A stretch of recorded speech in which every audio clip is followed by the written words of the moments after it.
Yo, what's going on, everybody? Welcome back. And today you're going to be watching another book review of this book right here, which is The 7 Habits of Highly Effective People by Mr. Stephen Covey. This book came out on November 9th, 2004. I know there were 25th anniversary editions and, other different kinds or different formats or whatever you want to call it, different versions. But this one was November 9th, 2004. The retail price for this one, I only see $12, so I'm assuming that, it's $12. It's also $12 on Amazon right now for the paperback version. So let's jump into it. So this book starts out with Stephen talking about his son. And basically his son is an underachiever, in a sense. He doesn't have many friends, he's shy, he doesn't talk much, and, he got made fun of. Basically, he got bullied. And he was taking the route of a lot of shy kids. So his parents enrolled him in baseball, and he couldn't even hold the bat right. And when he did do something good, his parents did encourage him by saying things like "good job," keep going, and you're doing good and stuff like that. Fast forward a little bit, and he breaks out of his shell in a sense. He's no longer shy, he's confident, and stuff like that. So Stephen then goes on to talk about something called P/PC balance. And basically what P is production, and PC is production capability. And he tells a story about a farmer and a goose. And the farmer is just a regular guy, he's taking care of the goose. And one day the goose lays a golden egg, which is worth a lot of money. And then, the same thing happens for a while. Then one day the farmer decides that he's just going to kill the goose and he's going to take out all the eggs at once. But when he does kill the goose, there are no eggs because he got greedy. Steven said the same thing happened to him when he bought a power lawnmower. It worked well for 2 years, but he didn't maintain it. So basically what happened is that it stopped working. He then goes on to talk about being proactive versus being reactive. He said that being reactive is bad because you're enabling outside forces to kind of dictate your mood and how it affects your productivity. He said that people that are proactive are more effective by 5,000% compared to people that weren't. He then went on to say a lot of things that you say dictate your mood. And I've heard this before, but this is the only time that I've read about it and actually put it into action.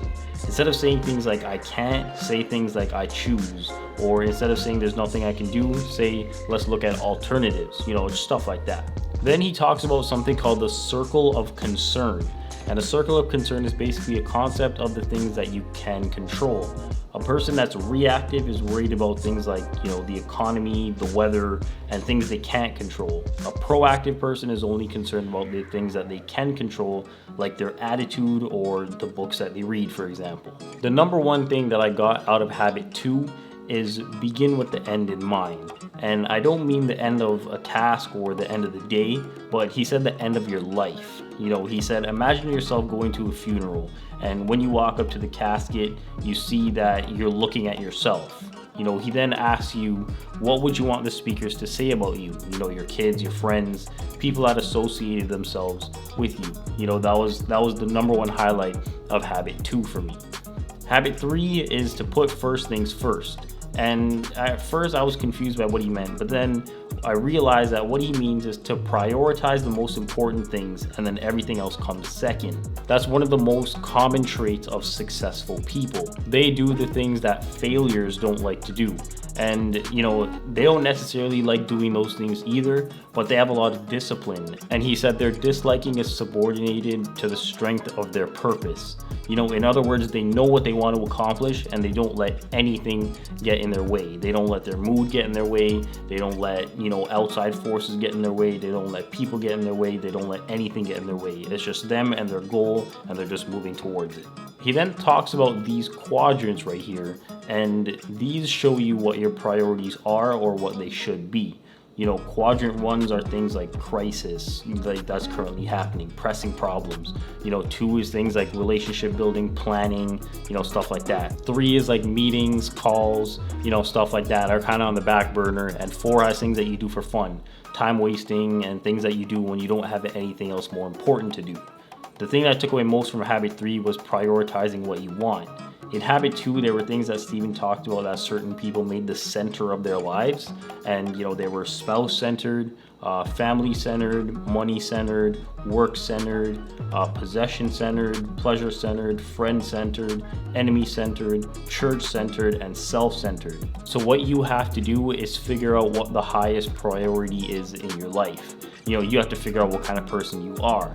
If you're possession-centered, then you'll have no problem working overtime at work or picking up a second job so that you can buy more things. But if you're spouse-centered, for example, you might be hesitant to work overtime because you care about your significant other and they're a priority or an important aspect of your life. Habit 3 is all about what kind of person you are and putting that trait first. Habit 4 talks about thinking win-win.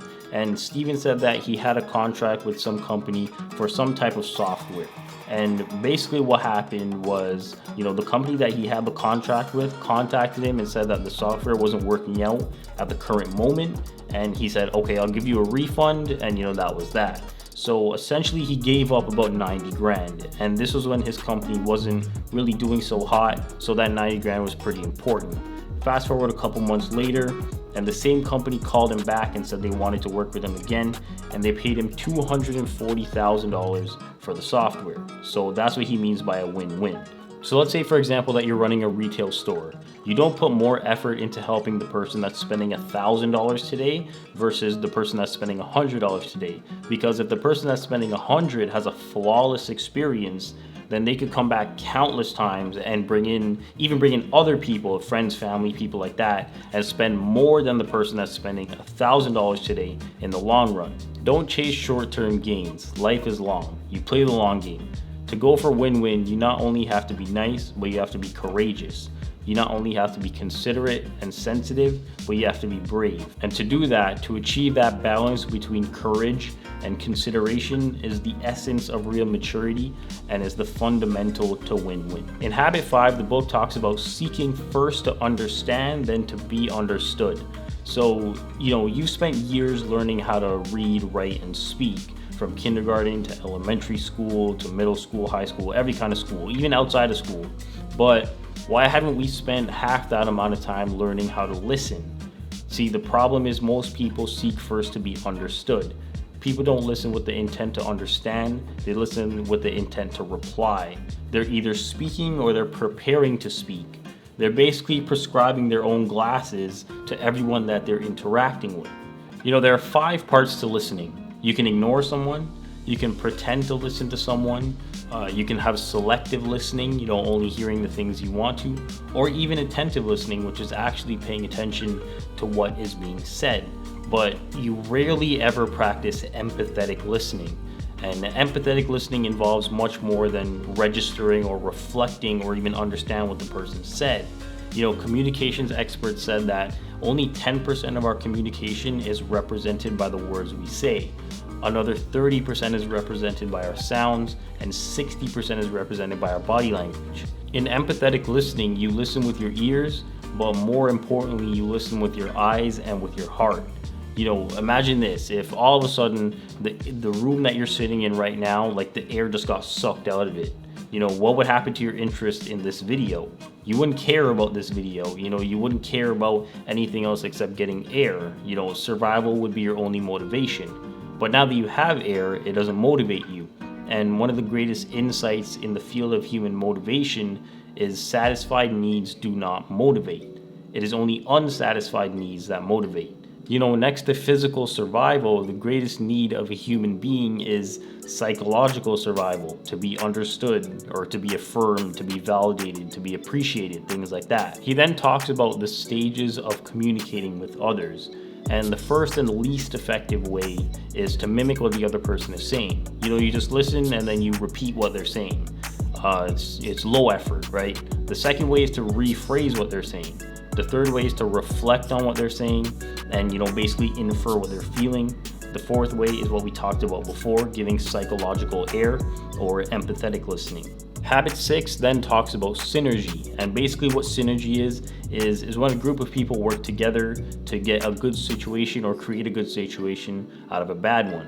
One scenario in the book is about a husband and a wife, and the husband has planned for the past 6 months to go on a camping trip with his wife and 2 sons. But his wife's mom has fallen ill and she wants to go see her mom. the husband is pretty mad about it, and basically he lectures her into not going and guilt tripping her, saying things like how he's planned it for 6 months and stuff like that. The wife says that she does understand what this is her mom, and what if this is the last time that she gets to see her. So what do? They both synergize. The husband takes the 2 sons and his wife on a camping trip closer to where his wife's mom is, so that they can still do what they want. The husband can still go camping with the kids, and then the wife can still see her mom. So in that situation, he used many habits from the book. In that one scenario, he was proactive, they got a win-win situation, and they synergized. So in that one situation, they used 3 of the habits. Habit 7 is basically just personal PC, and if you remember what PC means from the beginning, it's just production capability. It's just putting all these habits together and developing them and using them together to be a highly effective person.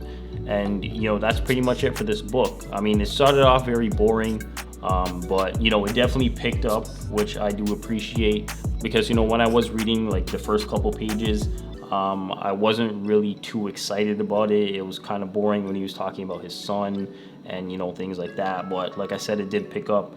Final rating for this one is going to be an 8 out of 10. I do think that if somebody could put all these habits together and be very effective with them, that they could be a very effective person, if that makes sense. But like, these are things that I've never thought about. Like, I've never thought about win-win. Like, I've thought about being proactive and stuff like that, but I've never thought about win-win, synergizing, beginning with the end in mind. Like, when everyone's at work, like, you begin with the end of the day in mind, right? But I've never thought about the end of my life and what people would say, or what I would want people to say, and that definitely resonated with me. But yeah, that's pretty much it. Do I recommend this book? Yes, I definitely recommend this book. I know a lot of like business people recommend this book too. And yeah, that's pretty much it. It's only $12 on Amazon, so if you want to go pick it up, you're more than welcome to. But yeah, that's pretty much it. So as always, thank you for taking the time out of your day to watch my video. It is very much appreciated. All relevant links are down below. Thank you for watching, and I'll talk to you next one.